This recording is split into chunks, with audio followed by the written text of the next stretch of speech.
Pak, kata Romo Patris, orang Protestan itu ngambil Alkitabnya orang Katolik.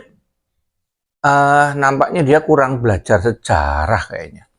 Jadi gini, istilah Katolik itu sebenarnya ada dua. Pertama adalah gereja yang Katolik. Nah, gereja yang Katolik itu betul yang mengkanon. Itu adalah gereja Protestan sebenarnya itu.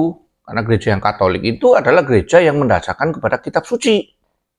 Pro Testament atau Sola Scriptura. Nah, di dalam perkembangannya kira-kira ke abad 10-11 begitu terjadi ya gonjang-ganjing di dalam. Lalu abad 11 itu terjadi perpecahan begitu ya, penyimpangan ini kalau ini tadinya jalan lurus, gereja yang Katolik itu lalu terjadi penyimpangan begitu. Penyimpangan. Satu sebutlah gereja barat yang seringkali orang mengatakan Roma Katolik karena berpusat di Vatikan sana, satunya gereja timur begitu. Nah, kemudian di dalam perjalanannya lagi setelah 5 abad ada seorang biarawan yang dipakai Tuhan namanya Luther yang melihat ini sudah tidak bisa dibiarkan.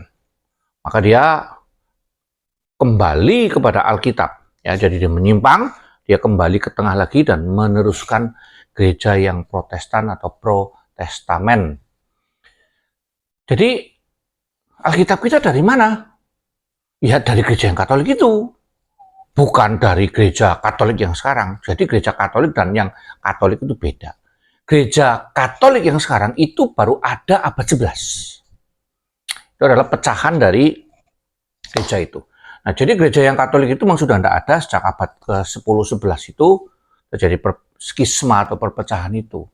Jadi tidak bisa diklaim memang kemudian itu menjadi semacam warisan sejarah.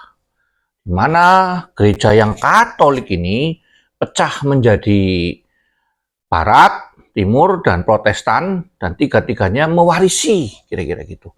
Oh, kalau diklaim hanya untuk gereja Roma Katolik atau Katolik Roma yang sekarang, ya benar. Itu mirip orang tua mewariskan harta kepada anak-anaknya, meneruskan semua, lalu diaku oleh anak yang satu ini yang paling kaya gitu katakanlah. Oh itu punya saya, ya enggak bisa. Semuanya berasal dari gereja yang Katolik itu, tapi pecah. Ya, secara organisasi memang nampaknya dia lurus meneruskan istilahnya apostolik. Tapi secara ajaran, sesuai Alkitab, gereja Protestan lah yang apostolik. Jadi, apakah kanon ini dilakukan oleh gereja Katolik?